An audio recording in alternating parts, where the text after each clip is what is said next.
So we are reading from Srimad Bhagavatam, Canto 7, Chapter 1, Text number 1. The Supreme Lord is equal to everyone. Om Namo Bhagavate Vasudevaya. Om Namo Bhagavate Vasudevaya. Om Namo Bhagavate Vasudevaya.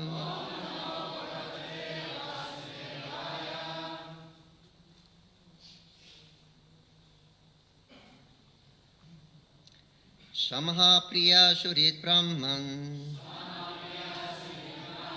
Bhutanam Bhagavan Shayam Indrayarati Katham Daityam Avadhid Vishamo Jatam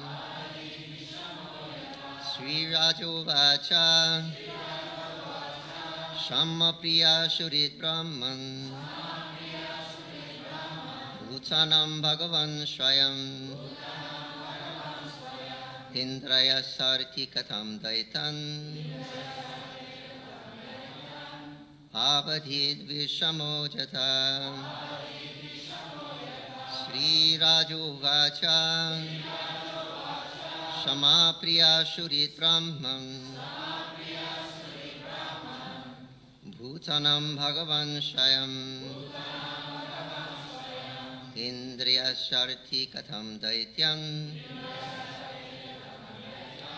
Abadhi Vishamo Jata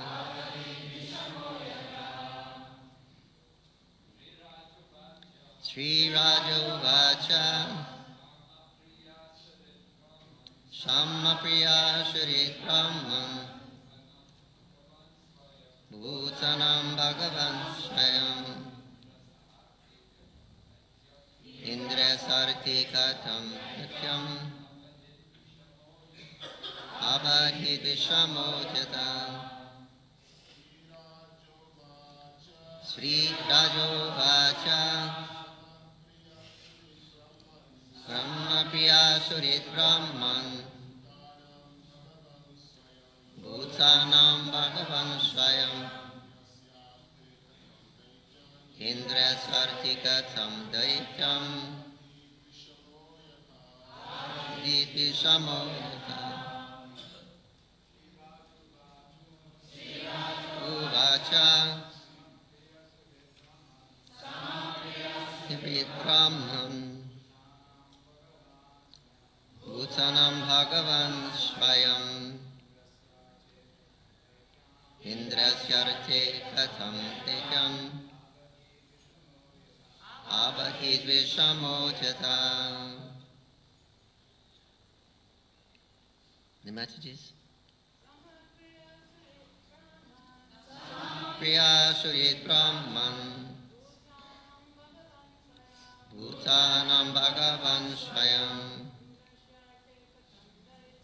Indra Shati Katham Daityam Abhakid Vishamojata. Sri Rajovacha Surit Brahman Bhutanam Bhagavan Swayam Indayati Katham Daityam Abhati Vishamojata.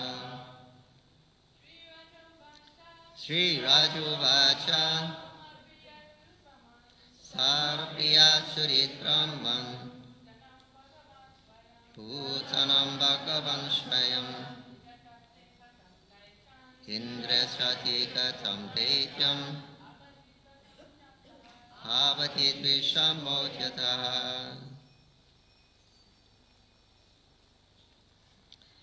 Sri Rajovacha Maharaj Parikshit said, Samaha, equal, Priya, beloved, Surit, friend, Brahman, O Brahmana, Sukadeva, Bhutanam, towards all living entities, Bhagavan, the Supreme Lord Vishnu, Swayam, himself, Indrasya, of Indra, Arte, for the benefit, Katam, how, Daityan, the demons, Abadhit, killed, Vishama, partial, and Jata, as if. Translation and purport by His Divine Grace, the Boy Charanarvinda Bhaktivedanta Swami, Srila Prabhupada Ki Jai. King Parikshit inquired, My dear Brahmana, the Supreme Personality of Godhead, Vishnu, being everyone's well-wisher, is equal and extremely dear to everyone. How, then, did he become partial, like a common man, for the sake of Indra, and thus kill Indra's enemies? How can a person equal to everyone be partial to some and inimical towards others? Please repeat. King Parikshit inquired, My dear Brahmana, the Supreme Personality of Godhead, Vishnu, being everyone's well-wisher, is equal and extremely dear to everyone. How then did he become partial, like a common man, for the sake of Indra, and thus kill Indra's enemies? How can a person equal to everyone be partial to some and inimical towards others?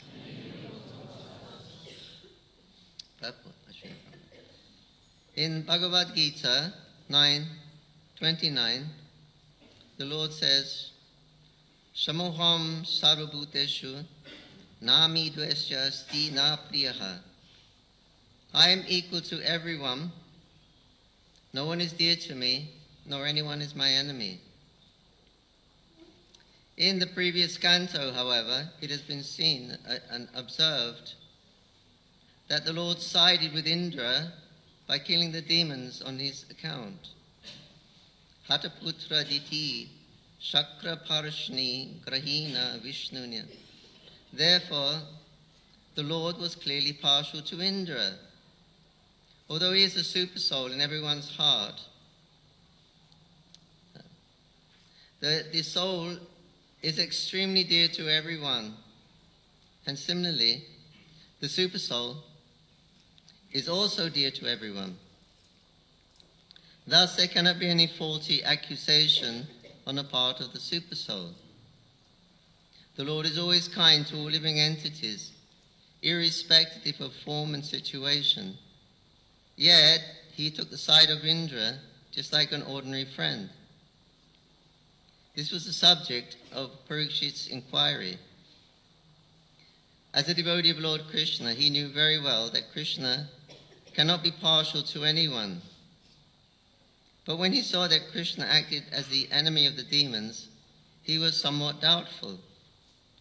Therefore, he posed this question to Shukadeva Goswami for a clear answer. A devotee cannot accept that Lord Vishnu has material qualifications. Maharaj Parikshit knew perfectly well that Lord Vishnu, being transcendental, has nothing to do with material qualities.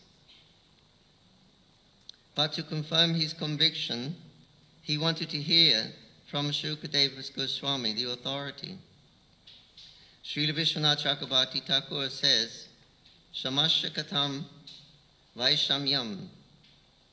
Since the Lord is equally disposed toward everyone, how can he be partial? Priyasya Katham Ashureshu Priti Abhava. The Lord, being the super soul, is extremely dear to everyone. Why then should the Lord display unsympathetic behavior towards the Asuras? How is this impartial? Shuridas cha katam tveshu ashurhadam. Since the Lord says that He is Shuradam Sarvabhutanam, the well-wisher of all living entities, how could He act with partiality by killing demons? These questions arose in the heart of Parikshit Maharaj. And therefore he inquired from Shukadeva Goswami. Om Agyantimidandasya Jananjanam Shalakai Takshuramiritam Jina Tasmai Shri. Jai Shri Krishna Chaitanya Prabhu Nityananda Sri Advaita Karatha Shiva Shari Gaur Bhakta Vrinda Hare Krishna Krishna Krishna Hare Hare Hare Rama Rama Rama Hare Hare Jai Srimad Bhagavatam Ki Jai. So starting the new canto, seventh canto, which finished with Indra's killing of the demons. And so this question is being posed: how can Krishna, who is Samadashana, he's equal to everyone, how he can side with his friend against the demons, side with the demigods, he is equal. So, is the Lord partial or not? This is what's under discussion, the Lord's partiality. You look at the just look at the subject matter of the Srimad Bhagavatam. We're discussing, first of all, we're discussing the Lord and his pastimes and his different characteristics and his likes and dislikes.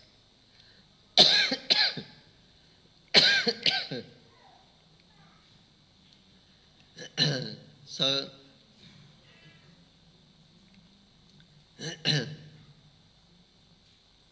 yeah, so what other scripture is giving this information? They don't even know what God is for sure. There's some vague idea, some vague conception of what may be God. But here they come nowhere near close to the Srimad Bhagavatam. We're talking about, God's mood, his feelings, and partiality, impartiality of the Supreme Personality of Godhead.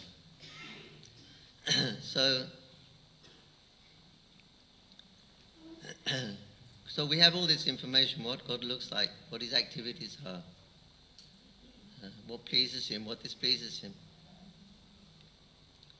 So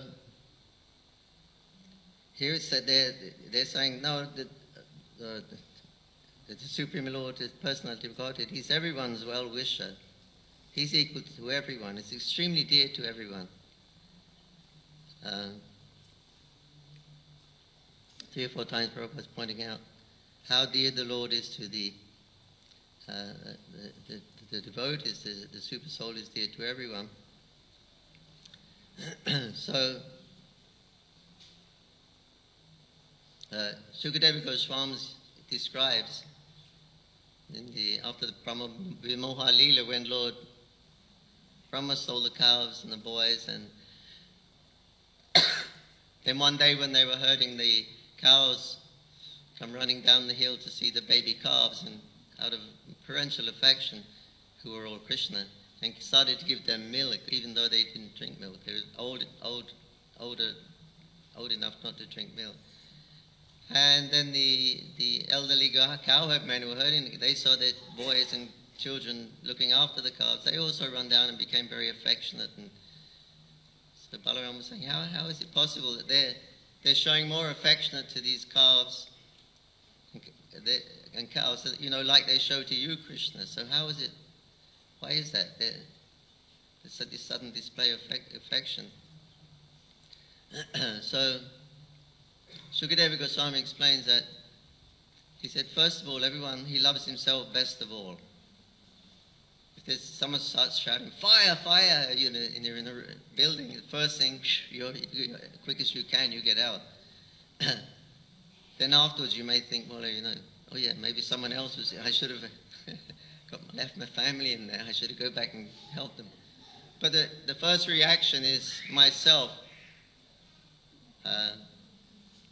So everyone is self-centered, they love themselves and and their bodies, and they love others also. But why do they love others? Because they bring me pleasure. That's why I like others.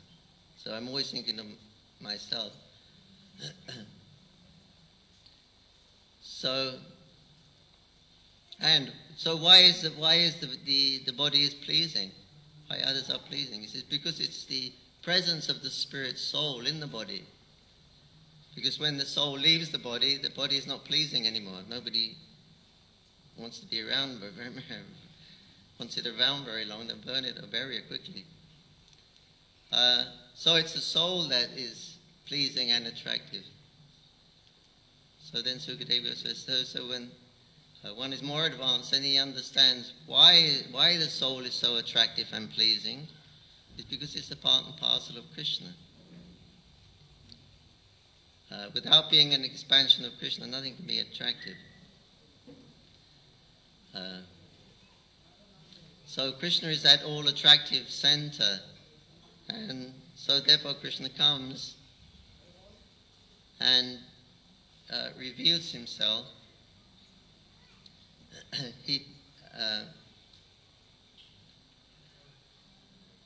He comes to show these pastimes of himself. He assumes different incarnations, and he comes and performs these different pastimes. Why? So, to put an end to speculation. There is no God, God is this, God is that, God is dead, God is impersonal. So many speculations about it. So Krishna comes to put the end to speculation. Here you don't have to speculate, and here I am. See my beautiful Tribangi, my threefold bending form. Keshav, you see my beautiful hair. I'm Pitamba, you see my beautiful, I'm wearing the yellow dhoti. So you don't have to speculate anymore. Here I am, I'm telling you I'm God, and I'm showing I'm God, and I'm showing my activities. Here is my Vrindavan, here is my Govardhan, here is my Chamuna, here is my Radha, here is my boyfriends. So Krishna is showing, he puts an end to speculation by revealing his eternal pastimes.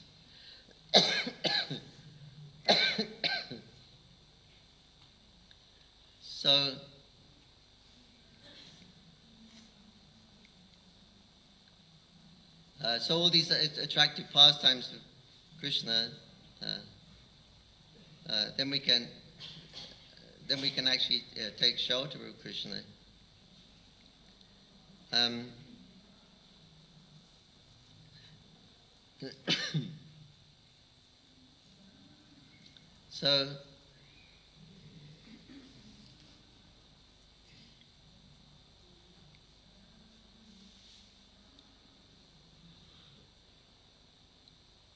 So why is Krishna powerful? This is the question here.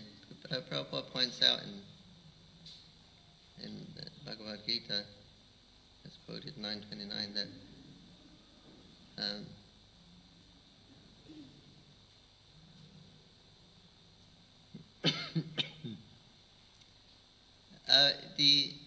a very charitably disposed man, he is very generous, he gives in charity to anyone without discrimination. He gives to all the children, but he has his own children,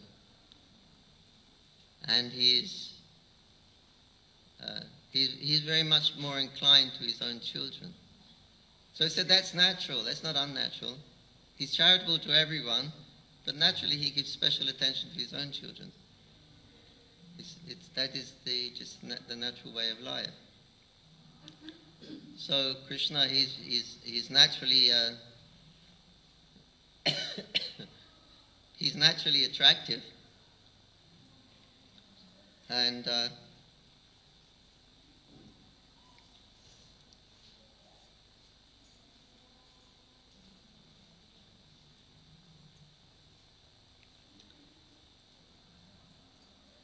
so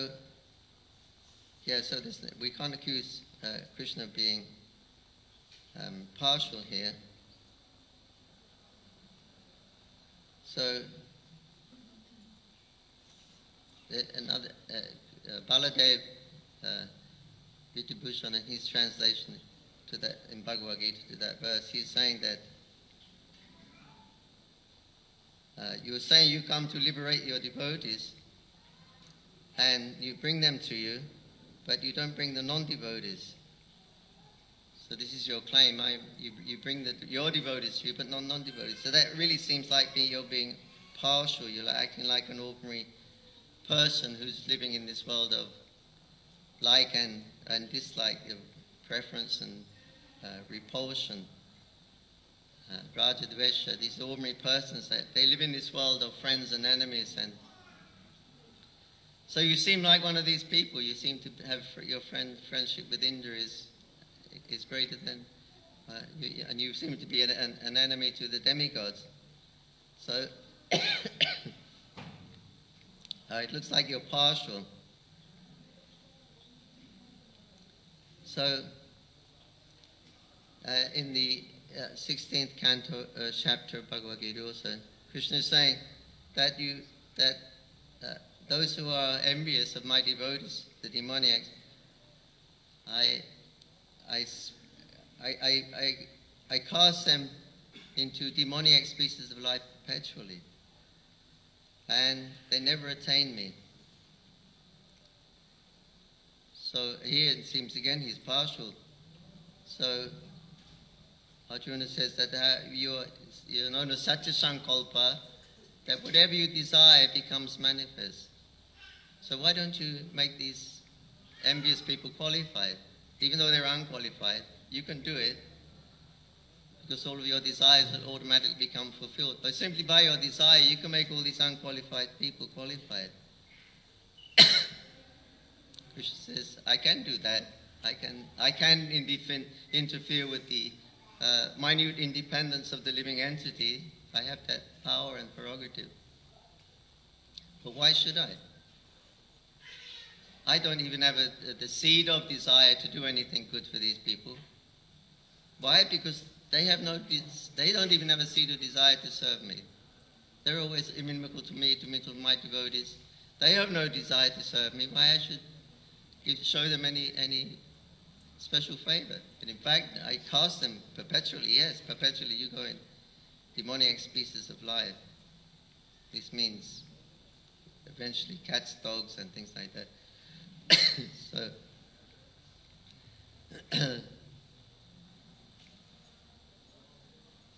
So in this verse, as Prabhupada's quoted here, 929,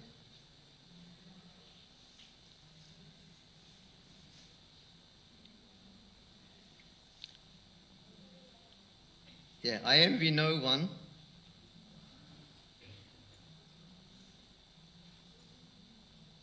nor am I partial to anyone. I'm equal to all. But whoever renders service to me in devotion is a friend in me, and I'm also a friend in him.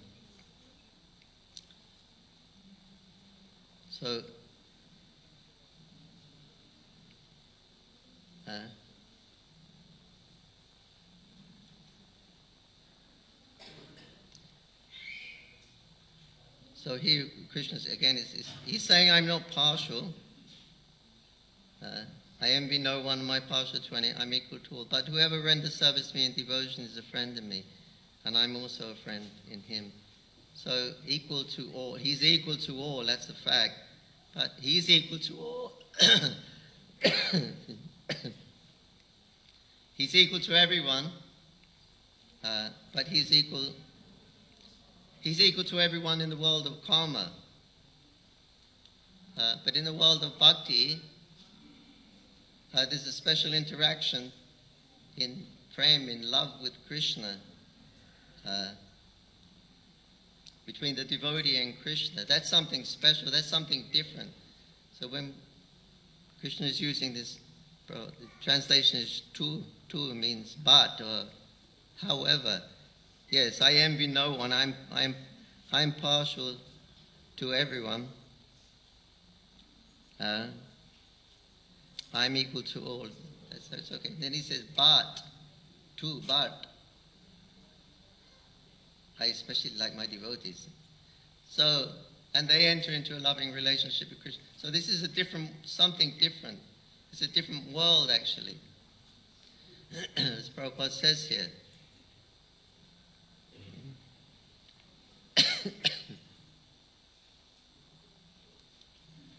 The devotees exist in Krishna, and Krishna exists in the devotee. The devotees exist in Krishna. Where does Krishna exist? He exists in the spiritual world. So if you're existing in Krishna, you're existing in the spiritual world. So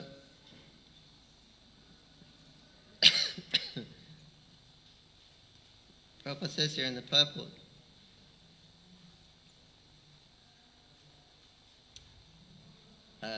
Krishna is like a cloud. He pours rain all over, regardless whether it falls on rock, land, or water. But for his devotees, he gives special attention. Such devotees are mentioned here. They're always in Krishna consciousness, and therefore they're always transcendentally situated in Krishna. The very phrase Krishna consciousness suggests that those who are in such consciousness are living transcendentalists situated in him. The Lord very distinctly says, Maiti, they are in me. Naturally, as a result, the Lord is also in them. This is reciprocal. This is also explained in the words, Ye chata mam prapadyanti, tam stateva bhajamyaham. Whoever surrenders to me, proportionately I take care of him.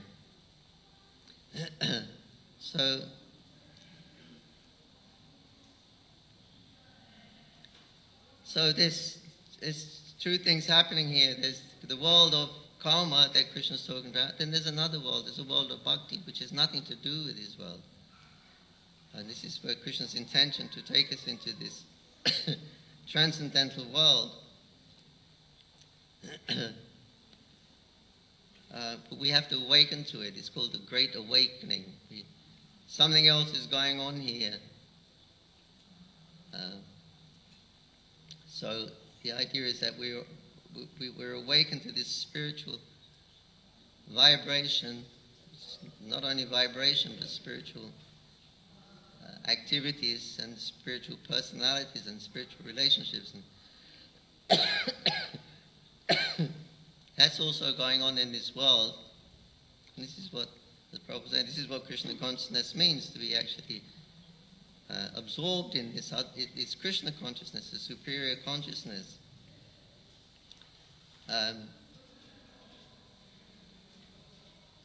In the last canto, the end of the last canto we were just reading, 6th canto, it mentioned there in one of the verses, the translation, how the devotee is completely transcendental by absorbing himself in service, and he's completely spiritualized, and he gets a spiritual body also. Something like Krishna also says in Bhagavad Gita that Brahman becomes the offering, Brahman becomes the offering, it becomes whoever it's offered, whatever it is offered to becomes Brahman, whoever offers it becomes Brahman, that verse in Bhagavad Gita. So everything becomes Brahman. That's the idea there. By being absorbed in Krishna, in Krishna's name, quality, pastimes, etc., his service, then that's all the nature of Brahman. So therefore one is transcendentally situated. He's not situated actually in the laws of karma in this material world, even though he's living in this world. But he is not affected by the laws of karma, which enacted by the three modes of material nature. He's aloof from the activities of the material nature. So therefore he has a spiritual body. We may not see that we got a spiritual body, but Prabhupada explains. He says, yes, you have it. When you're completely absorbed in service to Krishna, with your activities and consciousness also, in a mood of serving, pleasing Krishna, at that time you are immersed in transcendence. And he said, then the spiritual body is acting. And Prabhupada says, what is that spiritual body? The spiritual body is, because you're in Krishna consciousness, and we're part and parcel of Krishna, and we're the same consciousness. Because we have that consciousness that is pervading throughout this body, Prabhupada said, then this is your spiritual body. It fills this, your consciousness fills this external body. He says, so that's the shape of the spiritual body. May not be the eternal shape, but right now you've got this. He said you adopt the spiritual body because you're full of Krishna conscious, the conscious. Just like the glove, you put your hand in the glove, it completely fills the glove. So the consciousness in this body, so the spiritual body actually takes the shape of your body you have right now, when you're completely absorbed in service to Krishna. So like this, everything becomes completely transcendental and above all the modes of material nature. So this is where, Krishna's inviting us to come to this platform. And then Prabhupada says also in the same purport, this is 929.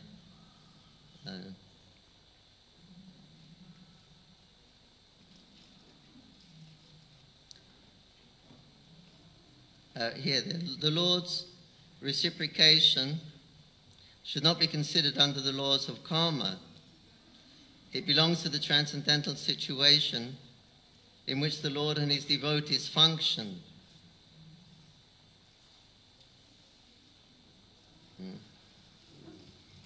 Devotional service to the Lord is not an activity of this material world. It's part of the spiritual world where eternity, bliss and knowledge predominate. So this is the situation, the transcendental situation in which the Lord and his devotees function. So that is also going on. Its spiritual nature is here, so Krishna is revealing his service, his things like that. Why? So we can come to this point of actually transcending the modes of material nature and enter into the spiritual nature. So it's kind of a wake-up call Krishna is giving.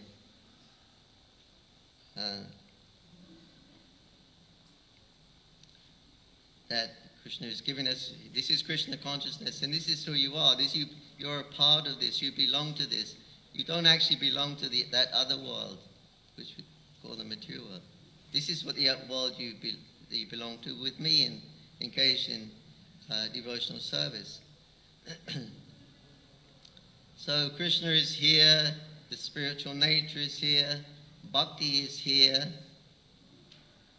but where are we? There's something missing. There's a missing ingredient. That is me and you. Everything else is there. The Lord is there. The atmosphere is there. The bhakti is there. So there's a missing ingredient. That is me.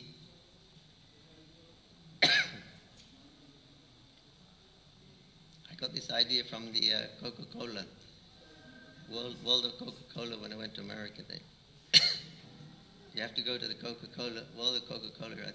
Otherwise they won't believe you've been to America, right? So, anyway, the devotees took me there, because I think Jayapataka Maharaj also went there. And he said the same thing, that they show a big film, a big IMAX thing, and it's a completely wacky film, but they're showing, they're trying to make what is that missing, that ingredient in Coke that nobody can get that. Nobody can imitate Coca-Cola.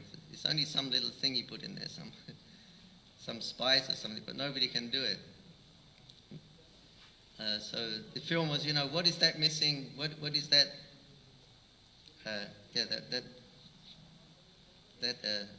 The missing ingredient. And then they're going through all these experiments and things like that. Then finally the conclusion is, no, we've got it. We've got it. We know what the missing ingredient. You know what the missing ingredient is? It's you. Because without you, what is the use of Coke? you're the drinker. You're going to relish it. You're going to taste it. So without you, that's the missing ingredient. So similarly, with the Krishna is there, Bhakti is there, the spiritual atmosphere, the service is there. But without you, it's the missing ingredient. So that is our position. So Krishna is coming in all of his different incarnations. He's giving this information, of our actual nature and the actual nature where we belong. Of course, we need the mercy of Krishna, which comes through the mercy of Guru. He's the representative of Krishna. So somehow now that we have to beseech the mercy of Guru. Just like you want to make an application for a new visa, you have to go to the local office, Krishnanagar. You can't go to the central government. Although they issue the visa, you can't go. They deal with the local people. So if you go to the local Krishnanagar with your application, then that goes to the central. And then the mercy, the application, the denial or refusal comes back. So like that. Guru is like that. He's a representative of Krishna. So we can approach Guru, we can get instruction from Guru, we can follow in his footsteps. And then by his recommendation, then Krishna's mercy will come through Guru and enlighten us. So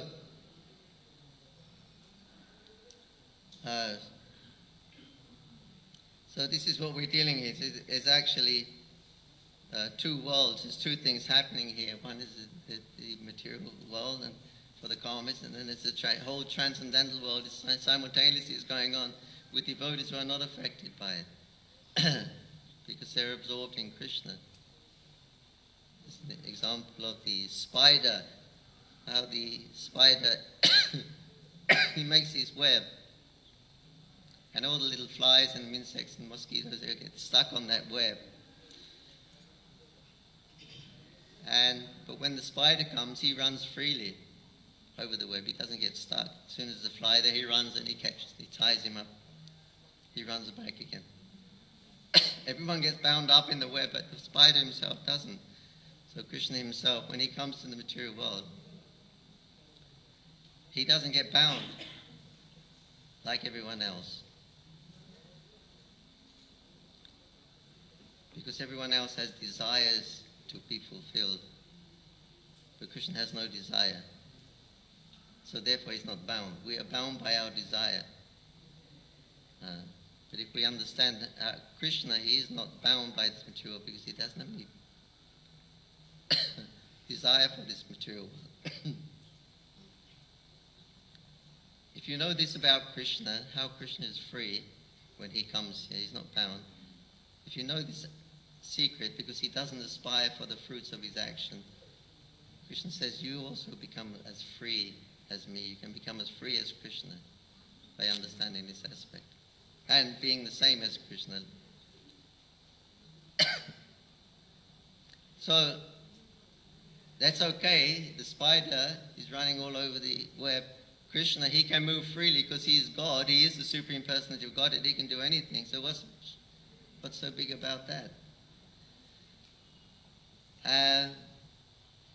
He can move freely. Everyone else is getting stuck. He said, but when the spider has babies, they all come out immediately. They run everywhere. They're not stuck. They're not the Supreme Personality of Godhead. But like father, like son, they are the spiders like their father. They also don't get trapped on the web. They also run freely. As soon as they're born, they can run around. They don't get trapped either. So, like that.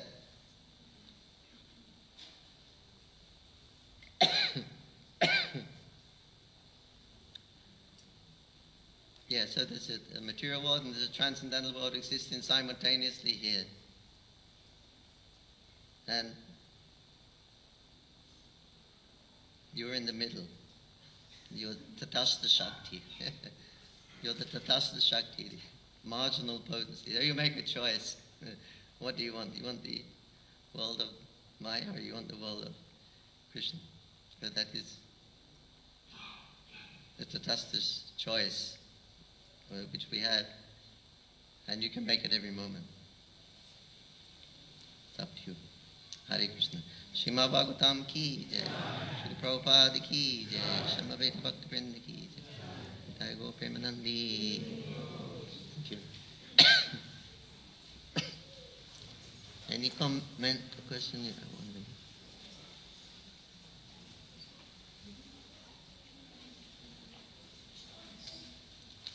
Hare Krishna Prabhu.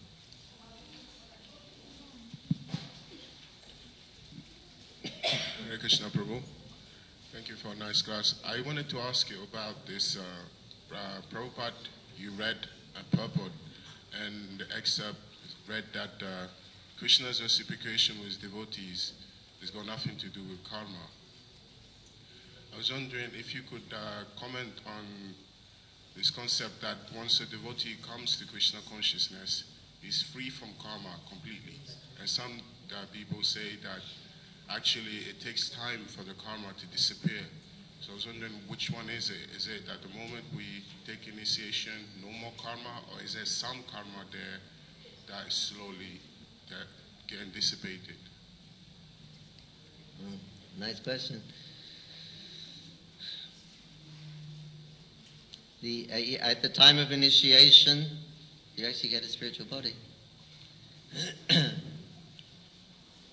You're getting that connection with Krishna through the spiritual master, through the parampara.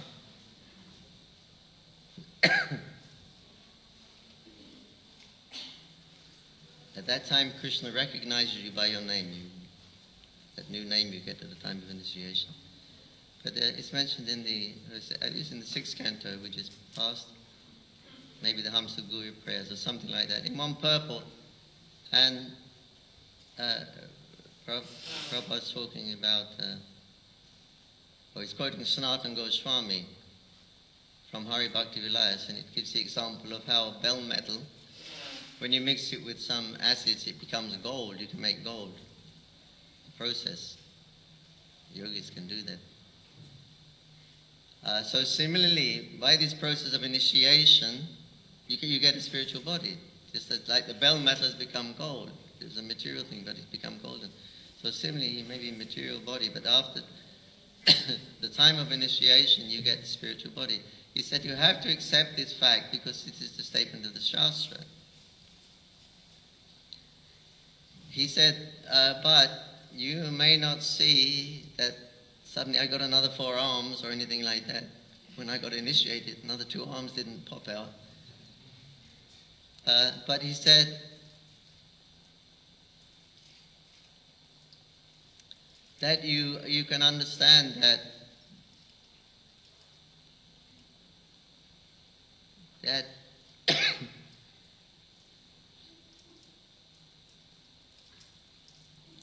oh, that's right. He said you may not see how the gross body has changed. You haven't suddenly got the dazzling, youthful, spiritual body. He said, but you can see how the subtle body has changed. Before we came to Krishna consciousness, most of us Westerners, we'd never even heard of Krishna. Never heard of it, whole life practically. I think I was 27 years old when I first heard the name Krishna. So that's how far removed we were till Prabhupada came and gave Krishna. But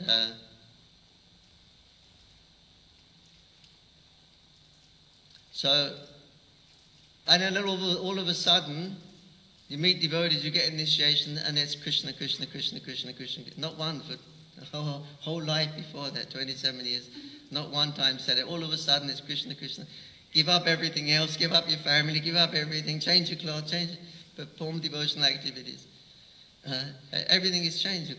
We're chanting Hare Krishna, we're speaking, nothing else. So, and Prabhupada's commenting that you see how the subtle body has changed. The gross body, you may not see the drastic change, but the subtle body, you can definitely see a change. before you came to Krishna consciousness, drastic change. So he said, in this way, and you get the subtle body changes to Krishna conscious, and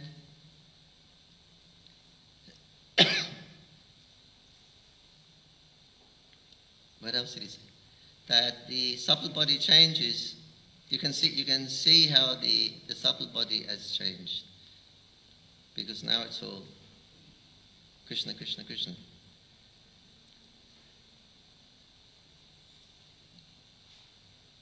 And yes, and then he says, and of the two bodies, the gross. Sorry, my memory's so bad now.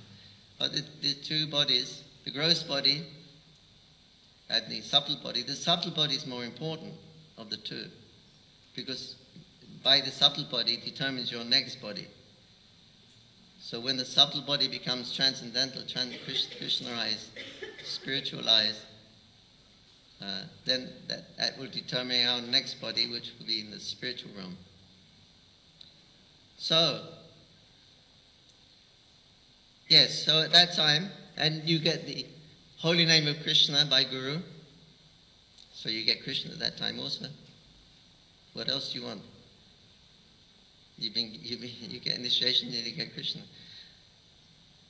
in the form of his holy name, in the seed form. But that's the instruction. The only instruction you get, chant Hare Krishna. You may not get any other instruction for the rest of your life, but you'll get that one, and everybody gets that one without fail. One instruction, chant Hare Krishna 16 times minimum.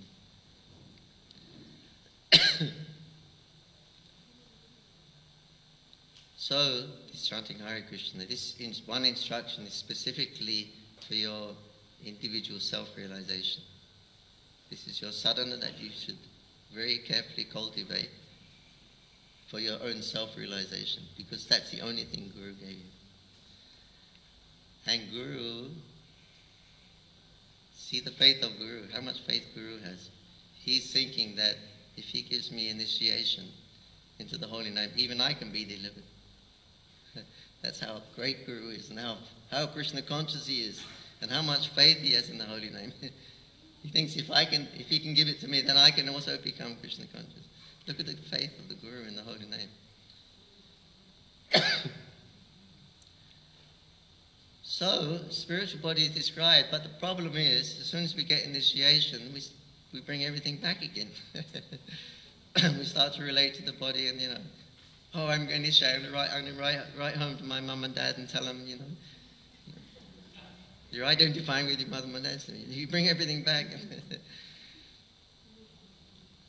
That's the problem. So yes, on one hand you do get a spiritual body immediately, and on the other hand, and Prabhupada gives the example of the fan. You switch the fan off, it means the karma's not acting so, maybe a little bit. But the current is disconnected, but the fan is still moving. But it's not connected into the electric, but it'll take some time before it stops. So because we're conditioned to this karmic world and we're just traveling along on the wheel, then back to our conditioned nature, then so slowly, Krishna consciousness will become more prominent, and the fan will slowly stop, and material desires will go, and there'll be a transformation. So then it's considered that process is there also. And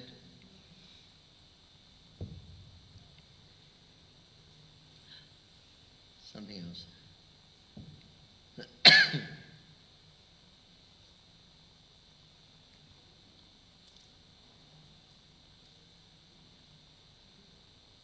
Yeah, here is an example, I guess.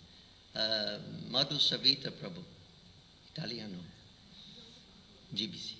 He asked Srila Prabhupada that Krishna says in Bhagavad Gita that those great souls, they come under the protection of the Devi Prakriti, the divine nature, Yogamaya, Radha, the internal potency. Those great souls, they come under the protection of Yogamaya. So he asked Srila Prabhupada, now we're absorbed in devotional service, so we're under the protection of Yogamaya. because we're engaged fully in devotional service. Prabhupada said, not exactly like that. Again, he repeated the question. Prabhupada said, no, it's not that we're under the protection of the divine energy. He says, you're still under the your activities and everything are still being performed by the modes of material nature. Even you've surrendered to Krishna, you're rendering devotional service to Krishna, but we still have conditioning. All these activities, they're being conducted by Mahamaya. This is her world, this is her realm, we're still identifying with it. He said, so you're not under the protection of the Devi Prakriti, you're being, the function is going on under the dictation of Mahamaya. Mahamaya is functioning according to the dictation of Devi Prakriti or Yogamaya. So we're not actually under the Yogamaya potency, but the Mahamaya potency we're under is acting according to the dictation of Yogamaya. It's the same. So we have to clean our act up a little bit more to make that complete changeover. That's the idea. Then you can, when you're fully Krishna conscious, then you come under the shelter of the Devi Prakriti. Okay? Just to clarify, if I understood properly, once we take to the process of Krishna consciousness, we're still being controlled by Mahamaya, but this time she's being dictated by Yogamaya. Yeah. So we're not directly under Yogamaya, but in one way we are. Yeah. But for the non-devotees, it's just Mahamaya. Okay. Thank you. Okay. Hare Krishna. Shri Prabhupada ki jai. Thank you.